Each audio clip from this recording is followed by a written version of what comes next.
Everybody should love photosynthesis. Photosynthesis is a fantastic abstract game where you will play a species of tree competing with the other species to become the most prominent species in the forest. The forest will be on the main player board. That's where you'll plant trees to absorb light points, but also where you'll cut those trees down to gain points needed to win the game.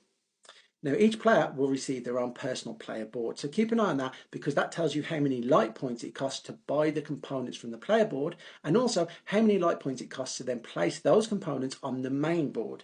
The components are seeds, small trees, medium trees and large trees. And on the side of the board you'll have the components you've bought, which you can then use light points to place on the main board. The light points will be tracked with this tracker here, so keep an eye on how many light points you gain each round because they are essential to the life cycle of your trees, which is, as we said, seed to small tree to medium tree to large tree, and then when you're ready, cutting down the large tree to gain some points. So at the start of the game, each player receives 2 small trees free of charge that they place anywhere on the edge of the board.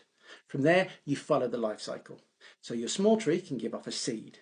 Then on another turn, that seed can be grown into a small tree. On another turn, that tree can then be upgraded to a medium tree. And then, you guessed it, on another turn, that medium tree can be upgraded to a large tree. Now, when you're ready, that large tree can be cut down and you gain the points. You simply take the points token from the top of the pile. Each pile will be numbered because the closer your tree was to the center of the board, the more points it's going to be worth. Now, once you've upgraded a tree or once you've cut one down, you must place that component back on your player board. If there's no room on the player board, no space is available, then you must discard it back in the box. You lose it for the rest of the game.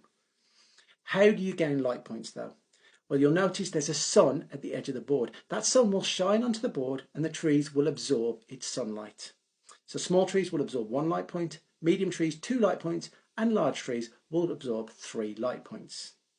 You simply move your tracker on your player board up how many points you gained that round and then spend the points on whatever you want. But be careful of shadows because small trees will give off a shadow of 1 space from the sun. Medium trees a shadow 2 spaces from the sun, and you're going to guess this, large trees will give off a shadow 3 spaces from the sun. If your tree is the same size or smaller than the tree giving the shadow and it's in the shadow, you gain no light points. But don't worry, the sun will rotate around the board, so you will never be in shadow forever. The game continues until the sun has rotated 3 times around the board, representing 3 years, and the one with the most points is the winner. This is a fantastic, fun game.